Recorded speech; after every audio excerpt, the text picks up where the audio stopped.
افسانے کے جو اجزاء ترکیبی ہیں وہ بہت سے ہیں، جس میں پہلا نمبر آتا ہے پلاٹ کا۔ Plot PLOT plot. افسانے اور پلاٹ کو نقادوں نے لازم اور ملزوم قرار دیا ہے، کہا یہ ایک دوسرے کے لیے لازم و ملزوم ہے۔ افسانہ حیات انسانی کی مختلف پہلوؤں، ان کے تاثرات کی بلندی و پستی، ان کی تبدیلی، حرکت و جمود اور اس طرح کی بہت سی چیزوں کا ایک ادبی اور فنی عکس ہے، جو واقعہ، تجربہ، خیال افسانے کا بنیاد بنتا ہے۔ پلاٹ اسی واقعے، خیال، تجربے کو ایک نئی ترتیب دیتا ہے۔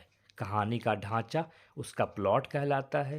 یہ افسانے کا سب سے اہم جز ہوتا ہے، جز مطلب حصہ، پارٹ، جس کی خوبی اور خامی پر افسانے کی کامیابی یا ناکامی کی عمارت کھڑی ہوتی ہے۔ افسانے کا وہ بنیادی خیال یا تصور جسے افسانہ لکھنے کا جذبہ پیدا ہوتا ہے، اس کا موضوع یا تھیم ہے۔ اسی موضوع یا تھیم کی پھیلی ہوئی شکل پلاٹ کہلاتا ہے۔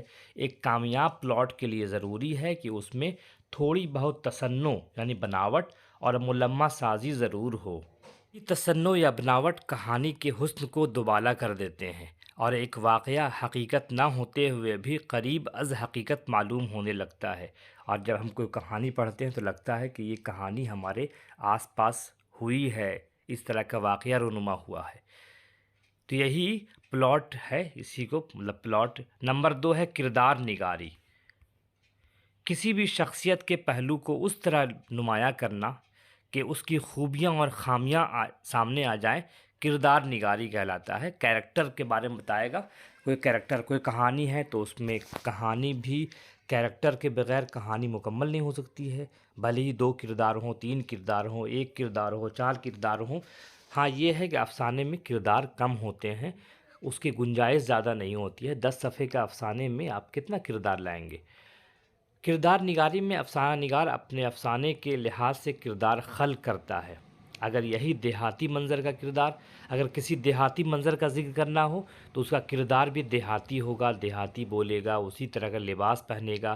اگر وہ شہری ہے تو شہری ہے تو اس کا بھی حلیہ ویسے ہی ہوگا، شہر کا ہوگا، فصیح زبان بولے گا، اور اس کے رکھ رکھاؤ میں چیزیں سامنے آئیں گی۔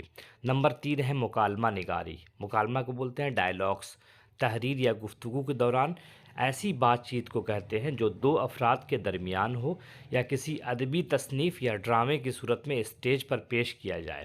افسانے میں مکالمے کی بڑی اہمیت ہوتی ہے۔ بات سے بات پیدا کرنا مکالمہ کہلاتا ہے۔ ایسی کہانیوں مکالمے زیادہ اہم ہوتے ہیں جن میں حقیقت کا شائبہ ہو، اور افسانے میں مکالمے سے ہی کہانی آگے بڑھتی ہے۔ ابھی ہم کہانیاں پڑھیں گے نا تو اس میں معلوم ہوگا۔ نمبر 4 ہے منتہا یعنی کلائمیکس۔ یہ افسانے کا آخری مرحلہ ہوتا ہے جہاں افسانہ نگار اپنی تمام تر خوبیوں کا کھل کر مظاہرہ کرتا ہے۔ ہر اچھے اور کامیاب پلاٹ میں اس نقطۂ عروج یا منتہا کا ہونا ضروری ہے۔ اچھا اور کامیاب کلائمیکس وہ کہلاتا ہے جس میں بناوٹ اور تصنع کا شائبہ تک نہ ہو، اور اس کے ساتھ ساتھ وہ غیر متوقع بھی ہو، یعنی ایسا محسوس نہ ہو کہ لکھنے والا زبردستی قاری کی توجہ اپنی طرف مبذول کرنا چاہتا ہے۔ کامیاب منتہا کی تعریف یہ ہے کہ اس پر پہنچ کر پڑھنے والا افسانے میں اس حد تک ڈوب جائے کہ افسانہ اسے حقیقت معلوم ہونے لگے، واقعات اس کی نظروں کے سامنے تصویریں بن کر گھومنے لگیں، قاری تھوڑی دیر کے لیے اپنی گرد و پیش کی دنیا کو فراموش کر دے۔ اور سب سے آخری شرط ہے وحدت تأثر، جسے بعض لوگ وحدت خیال بھی کہتے ہیں۔ افسانہ دوسری طرح کی کہانیوں سے اس لحاظ سے منفرد اور ممتاز ہے کہ اس میں واضح طور پر کسی ایک چیز کی ترجمانی ہوتی ہے، ایک کردار، ایک واقعہ، ایک ذہنی کیفیت، ایک جذبہ، ایک مقصد۔ مختصر یہ کہ افسانے میں جو کچھ بھی ہو ایک ہو۔ افسانے کی یہ خاصیت ہے کہ یہ اپنے اختتام پر قاری کے ذہن پر، قاری مطلب پڑھنے والے کے ذہن پر واحد تأثر قائم کرتا ہے، اور اسی کو ہم وحدت تأثر کہتے ہیں۔ ان 5 کے علاوہ بعض ناقدین نے نقطہ نظر، ماحول اور فضا، اسلوب اور منظر نگاری کو بھی اس کے اجزاء ترکیبی میں شامل کرتے ہیں۔ آپ بھی کر سکتے ہیں، کوئی پریشان ہونے کی ضرورت نہیں ہے۔ افسانے میں سب سے زیادہ اہمیت پلاٹ اور وحدت تاثر کی ہے، اس کے بغیر افسانے کا تصور محال ہے۔ افسانے میں پلاٹ کی اہمیت ریڑھ کی ہڈی کی سی ہے، پوری کہانی اسی پر منحصر ہوتی ہے۔ افسانے کا آغاز چونکانے والا اور انجام تجسس پر یعنی سسپینس پر ہونا چاہیے، اور ایک افسانے میں ایک ہی تاثر ابھرے، کرداروں کی بہتات نہ ہو، زمانے کا یعنی ڈیوریشن آف ٹائم کم ہو، اور یہی افسانے کی خوبی ہے۔ مزید ویڈیوز دیکھنے کے لیے اور اپنا سلیبس کور کرنے کے لیے اس چینل کو سبسکرائب کر لیں اور اپنے دوستوں میں شیئر کریں۔ بہت شکریہ۔